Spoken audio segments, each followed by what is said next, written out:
आज हम लोग जिस सेशन को देखेंगे उसमें महमूद गजनवी का जो राज्य है, जो नॉर्थ वेस्ट प्रोविंस की ओर है, वहाँ पर दृष्टि डालेंगे।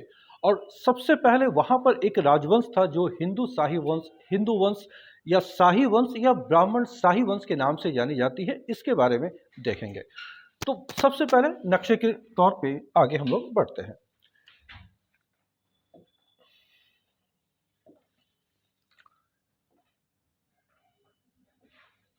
भारत का ये जो नॉर्थ वेस्ट वाला इलाका है, आज की डेट में यहाँ पर पाकिस्तान और ये अफगानिस्तान का ये सेक्शन है। नॉर्थ वेस्ट फ्रंटियर आज भी पाकिस्तान में एक प्रांत है, तो वो ये सेक्शन है। यहाँ पर 10वीं शताब्दी में हिंदू शाही वंश की नींव पड़ी थी। ये जानना इसलिए आवश्यक है क्योंकि इसके बाद हम लोगों ने ये देखना है कि महमूद गजनवी का जो आक्रमण आरंभ होता है वो गजनी से शासन कर रहे थे। तो गजनी का जो लोकेशन है वो अफगानिस्तान, और अफगानिस्तान का जो उत्तरी सेक्शन है यहां पर गजनी का राज्य मौजूद था। तो जिस वक्त महमूद गजनवी का भारत में आना आरंभ हुआ था तो उसके पहले क्या स्थिति थी नॉर्थ वेस्ट इलाके में, नॉर्थ वेस्ट प्रोविंस में। इस सेक्शन में जो आज भी उत्तर पश्चिमी प्रांत है पाकिस्तान का, तो उस वक्त भी नॉर्थ वेस्ट फ्रंटियर ये कहलाता था। भारत का सीमांत प्रहरी के नाम से ये राज्य कहलाते थे, जो हिंदू शाही वंश या शाही वंश के नाम से प्रख्यात है। हिंदू शाही वंश। अब इसकी स्थापना कैसे होती है, इसकी पृष्ठभूमि थोड़ा जान ले। 9वीं शताब्दी में तुर्की याहिया वंश का यहां पर शासन हुआ करता था, और जैसा अलबरूनी ने वर्णन किया है अपनी पुस्तक किताबुल हिंद में, वो कहते हैं कि ये कनिष्क के वंशज थे और इस क्षेत्र में 9वीं शताब्दी में शासन कर रहे थे। इसी वंश का एक अंतिम शासक है लग तुर्मान, इसी को लग तुमीन भी कहा गया है। लग तुमीन, इसी का एक मंत्री था जो हिंदू ब्राह्मण था, उसका नाम है कल्लर। इसी कल्लर ने 10वीं शताब्दी में लगतुर्मान को गद्दी से बेदखल किया और राजगद्दी प्राप्त कर ली और खुद अपना वंश कायम किया, जो हिंदू शाही वंश, शाही वंश या ब्राह्मण शाही वंश के नाम से जाना जाता है। तो संस्थापक है ये कल्लर। जब यह वंश यहां पर स्थापित हुआ तो ठीक इसके पैरेलल अफगानिस्तान के इलाके में गजनी का राज्य भी उदित हो चुका था। 10वीं शताब्दी में अलप्तगीन, थोड़ा सा उस पर भी ध्यान देते हुए चले।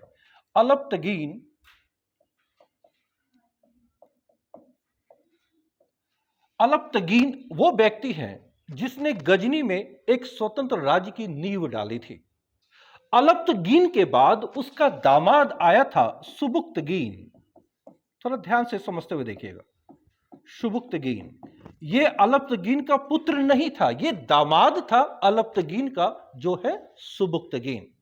ये जब शासक गजनी के थे तो इसने अपने राज्य को फैलाने का प्रयास किया था, और जब फैलाने का प्रयास किया तो अफगानिस्तान से बाहर निकलकर भारतीय भूक्षेत्र की ओर, जो आज पाकिस्तान का इलाका है, जो पहले भारत का हिस्सा हुआ करता था, यहां पर सबसे पहले ये हिंदू शाही वंश मौजूद थे।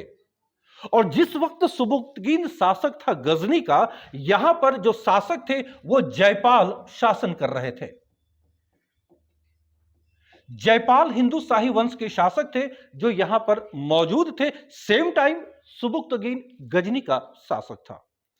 सुबुक्तगीन ही वो पहला व्यक्ति है जो भारतीय भूक्षेत्र में आक्रमण करता है और लमगान, जो अफगानिस्तान के अंतर है, लमगान से आगे निकलकर पेशावर पर हमला करता है। यह पहला शख्स सुबुक्तगीन है। तो इस तरह से अगर प्रश्न पूछ दी जाए कि पहला तुर्क आक्रमण भारत पर किसने किया था, तो याद रहे कि यह काम सुबुक्तगीन ने किया था। सबसे पहले उसने हिंदू शाही वंश पर आक्रमण किया था और उस वक्त शासक थे जयपाल। जयपाल की पराजय हुई थी। इसके पश्चात हम लोग ये देखते हैं कि सुबुक्तगीन की मौत होती है और इसके बाद इन्हीं का पुत्र है जो है महमूद गजनवी। स्टोरी को ध्यान से सुनिए, पूरा इतिहास बहुत सरल हो जाएगा। महमूद गजनवी वो सुबुक्तगीन का पुत्र है। ये 998 ईस्वी में गद्दी पर बैठता है, 998 एडी। 10वीं शताब्दी का जो अंतिम पड़ाव है, उस वक्त ये गद्दी पर आसीन होते हैं, जो महमूद गजनवी हैं। इसके पिता ने पहली बार भारतीय भूक्षेत्र पर आक्रमण कर अपने राज्य को विस्तार करने का प्रयास किया था। अब इस काम को इसने आगे बढ़ाना शुरू किया। हम लोग जैसा कि पढ़ते हैं कि महमूद गजनवी ने 1001 ईस्वी से भारतीय भूमि पर आक्रमण आरंभ किया और 1027 ईस्वी तक कुल 17 बार भारतीय भूक्षेत्र पर इसने आक्रमण किया था। तो इनकी जो आक्रमण का क्रम है, यहां पर हम लोग देखेंगे कि हिंदू शाही वंश के 4 शासक इनका मार्ग रोकने या इनसे देश को सुरक्षित रखने के लिए अपनी जानों की कुर्बानी देते हैं। सबसे पहले ध्यान से देखिएगा कि 1001 में जब इसका पहला आक्रमण भारतीय भूमि पर आरंभ होता है, तो उस वक्त भी शासक जयपाल ही हैं, जो हिंदू शाही वंश के शासक थे। यह आप सभी लोग जानते होंगे, ज्योग्राफी में भी पढ़ा होगा कि यहां पर हिंदू कुश पर्वत मौजूद है और यहीं पर खैबर दर्रा, जो खैबर पास है, वही है। तो इधर से आने और जाने का इकलौता मार्ग यहीं पर खैबर पास है, और दूसरा एक बोलन दर्रा, वो इस सेक्शन में वर्तमान में बलूचिस्तान में क्वेटा और कंदहार जो अफगानिस्तान, उसको वो कनेक्ट करती है। बट यहां पर जो खैबर पास है, वो पेशावर और काबुल के बीच का मार्ग है, और इसी मार्ग से भारत के ऊपर जितने भी सेंट्रल एशियाई आक्रमणकारी हैं, उनका आक्रमण हुआ है। अब यहां पर महमूद गजनवी सबसे पहले 1001 ईस्वी में जयपाल पर आक्रमण करता है। वो जयपाल इस समय तक बुजुर्ग हो चुका था, उसकी मौत होती है इस आक्रमण के बाद। वो होती इस कारण से है क्योंकि इस आक्रमण में जयपाल परास्त हुआ और उसे बंदी बना लिया गया था, और इस घटना से वो इतना अपमानित महसूस किया कि उसने स्वयं अपनी चिता तैयार की, प्रज्वलित किया और खुद उसमें कूद गए। यानी उन्होंने जलकर आत्महत्या कर ली। इस अपमान को वो बर्दाश्त नहीं कर सके। जब इसके राज्य पर आक्रमण किया था महमूद गजनवी ने, और महमूद गजनवी का भारत भूमि पर यह पहला आक्रमण था हिंदू शाही राज्य पर। इसके बाद इनका पुत्र आनंदपाल गद्दी पर आसीन होते हैं। ध्यान से देखिएगा, आनंदपाल जो जयपाल के पुत्र हैं। आनंदपाल यह प्रयास करता है कि इस मुस्लिम आक्रमणकारी को देश के अंदर घुसने ना दे।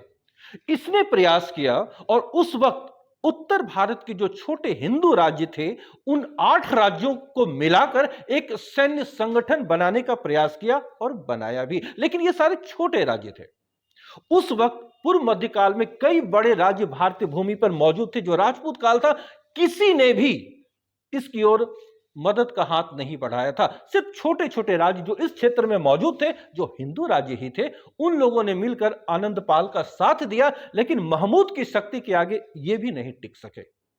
ये भी महमूद के साथ लड़ते हुए मारे जाते हैं। फिर इनका पुत्र त्रिलोचन पाल, ध्यान से देखते चलिएगा कि 4 पुस्त इनका त्रिलोचन पाल, ये भी महमूद के आक्रमण को रोकने का असफल प्रयास करते हैं। सफलता इसे भी नहीं मिलती है और एक युद्ध में ये भी मारे जाते हैं। अब इसके बाद आते हैं जो अंतिम शासक हैं, वो भीमपाल।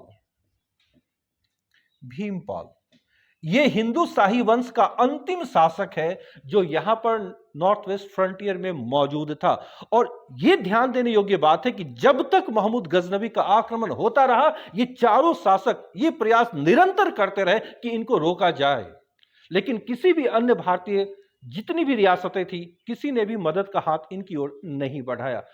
परिणाम स्वरूप हम लोग ये भी देखते हैं कि आगे महमूद गजनवी के आक्रमण होते हैं, वो देश को लूटता है, मंदिरों को लूटता है। बाद में गोरी के आने के बाद उस पर मुस्लिम राज्य भी कायम हो जाता है। तो यहां पर हिंदू शाही वंश का ये जो 4 शासक है, इन्हें हमें ध्यान में रखना है कि सबसे पहले जयपाल के काल में सुबुक्तगीन का आक्रमण होता है, जो भारत में पहला तुर्क आक्रमण था। जयपाल के ही काल में महमूद गजनवी का भारत पर पहला आक्रमण होता है, जो 1001 ईस्वी में है, और उस आक्रमण में इसकी पराजय होती है। ये अपमानित महसूस करता है और ये आत्महत्या कर लेता है। दूसरे शासक आनंदपाल की जो प्रमुख उपलब्धि यही है कि इसने ये प्रयास अवश्य किया कि जो हिंदू राज्य हैं वो आपस में संगठित हो जाए। उसने 8 हिंदू राज्यों का एक संघ भी तैयार किया, लेकिन वो इतना शक्तिशाली नहीं था जो महमूद का सामना कर सकता। परिणाम ये हुआ कि आनंद पाल की भी मौत होती है, फिर त्रिलोचन पाल की भी मौत होती है और अंत में भीमपाल भी, जो इस वंश के शासक थे, उनकी मौत हो जाती है। यानी 4 शासक हिंदू शाही वंश के महमूद का मार्ग रोकने में अपनी प्राण गंवाते हैं। अब यहां पर देखिए, महमूद गजनवी जब गद्दी पर बैठ जाता है, तो जो 1027 तक जो 17 बार आक्रमण होता है, तो हमें हमेशा उन आक्रमणों पर ध्यान देना है जो इंपॉर्टेंट पड़ाव है महमूद गजनवी के द्वारा कब और किन क्षेत्रों पर वो आक्रमण करता है। तो सबसे पहले अगर उसके आक्रमण की हम लोग बात करें, तो जैसा कि हमने देखा कि उसका आक्रमण जयपाल के विरुद्ध था 1001 में। दूसरा जो महत्वपूर्ण आक्रमण है गजनी से वो करते हैं, यहां पर ये सेक्शन था मुल्तान, एम फॉर मुल्तान में यहां लिख रहा हूं। मुल्तान में सिया वंश का राजा शासन कर रहा था। चूंकि वो खुद सुन्नी थे महमूद गजनवी, तो सियाओं और सुन्नियों में जो 36 का आंकड़ा है वो मालूम है, क्योंकि सुन्नी सियाओं को असली मुसलमान नहीं मानते, इसे भी काफिर वो कहते हैं। तो सियाओं के राज्य पर 1006 ईस्वी में उसने हमला किया था। वो मुल्तान आज पाकिस्तान के पंजाब प्रांत में है, वहां पर इसका आक्रमण होता है। दूसरा जो महत्वपूर्ण आक्रमण है गजनी का, वो आता है हमारे यहां हिमाचल प्रदेश में नागरकोट, नाम सभी लोगों ने सुना होगा, नागरकोट। यह आक्रमण 1008 ईस्वी का आक्रमण है, जो कांगड़ा डिस्ट्रिक्ट हिमाचल प्रदेश में नागरकोट है।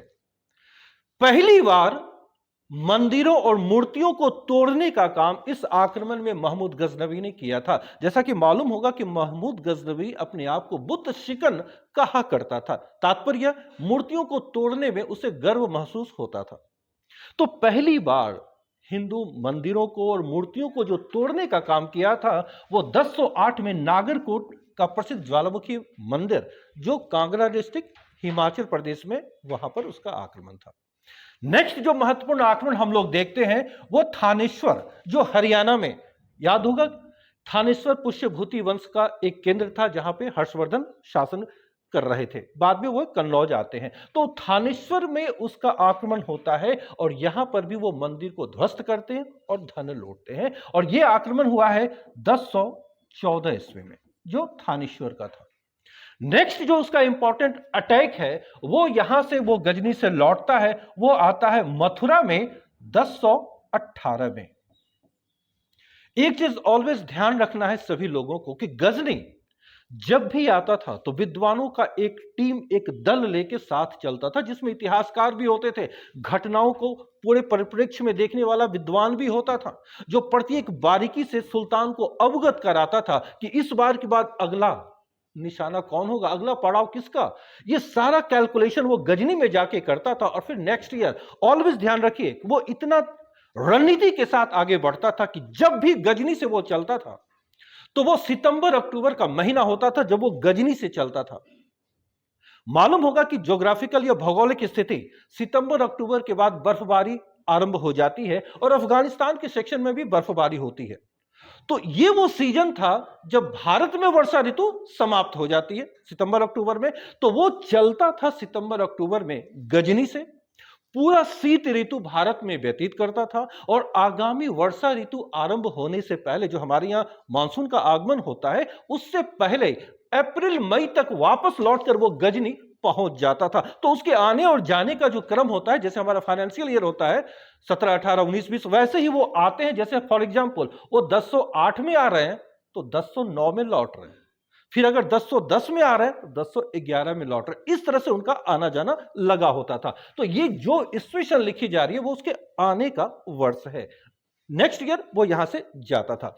अब 1018 में मथुरा का जो आक्रमण है वो महत्वपूर्ण है कि पहली बार एक विपुल संपत्ति, कह सकते बड़ी मात्रा में धन उसे हाथ लगा था मथुरा में आक्रमण के दौरान।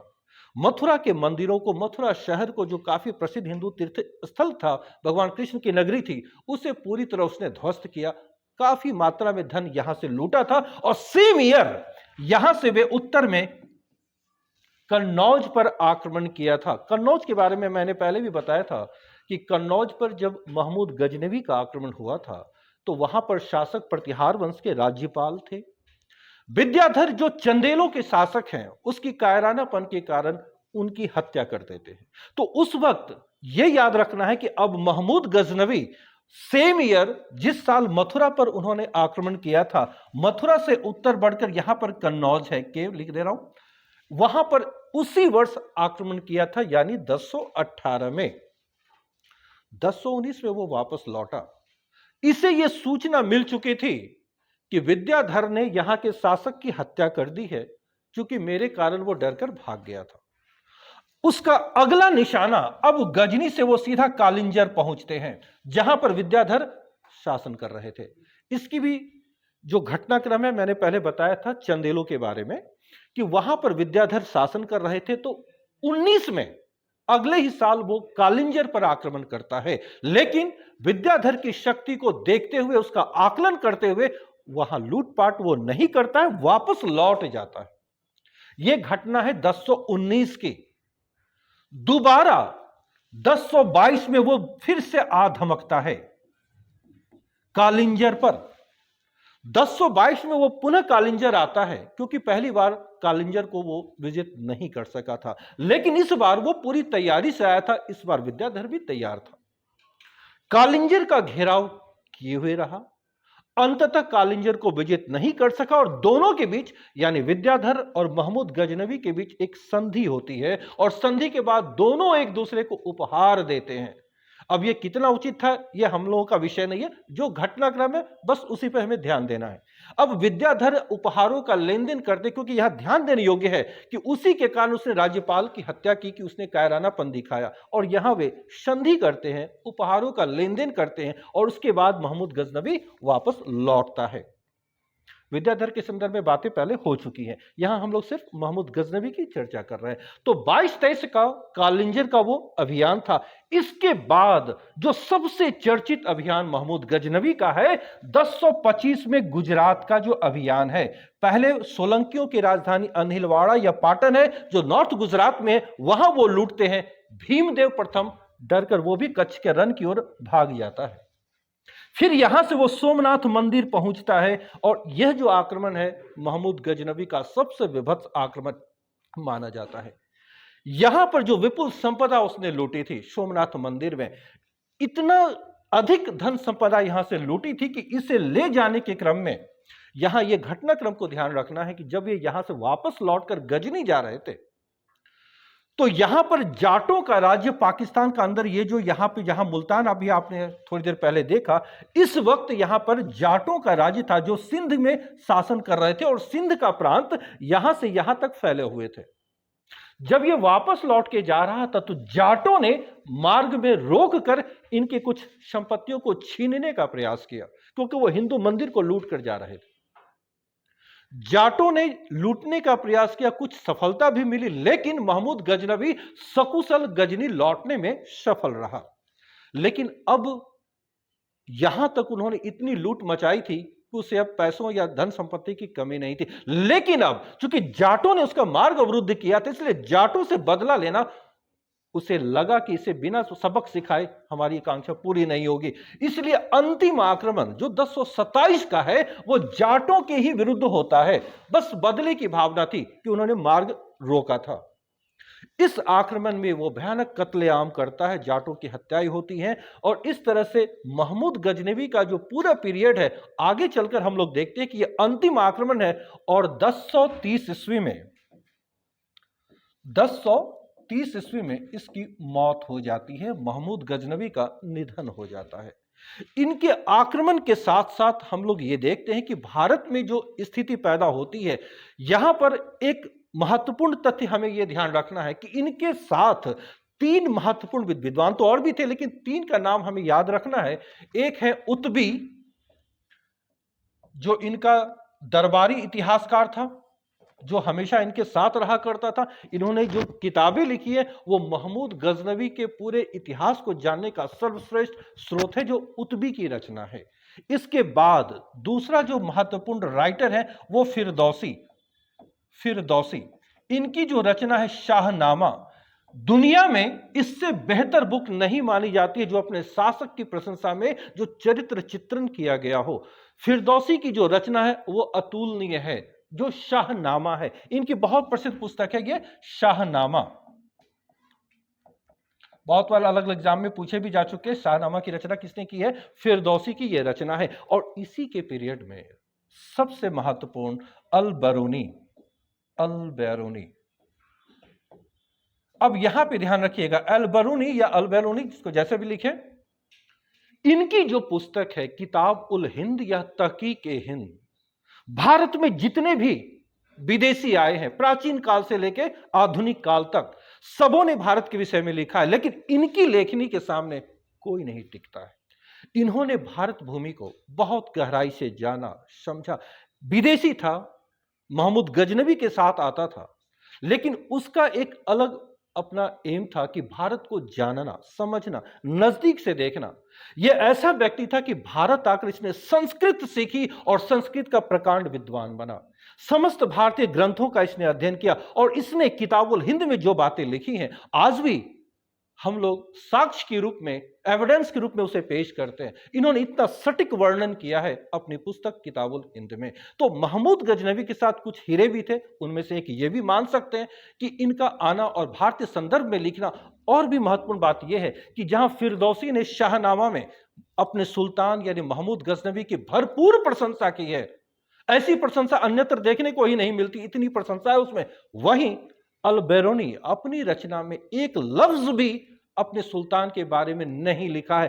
पूरी तरह उनकी ये जो रचना है किताबुल हिंद भारत को समर्पित है। एक भी शब्द महमूद गजनवी या सुल्तान के विषय में नहीं है। एक बड़ी बात है, जबकि इस पुस्तक की रचना उन्होंने गजनी में ही की थी। सेम ईयर जिस साल महमूद गजनवी की मौत होती है 1030 में, यह पुस्तक भी रची गई थी 1030 में। यहां पर जितनी बातें अभी बताई गई महमूद गजनवी के बारे में, इससे अधिक इनके बारे में पढ़ना नहीं है। इसके बाद हम लोग समझेंगे कि इसी क्षेत्र में अब गोरी आते हैं। तो ध्यान रहे कि महमूद गजनवी और मोहम्मद गोरी में कोई रिश्ता नाता नहीं था, दोनों पूरी तरह अलग है। इनकी चर्चा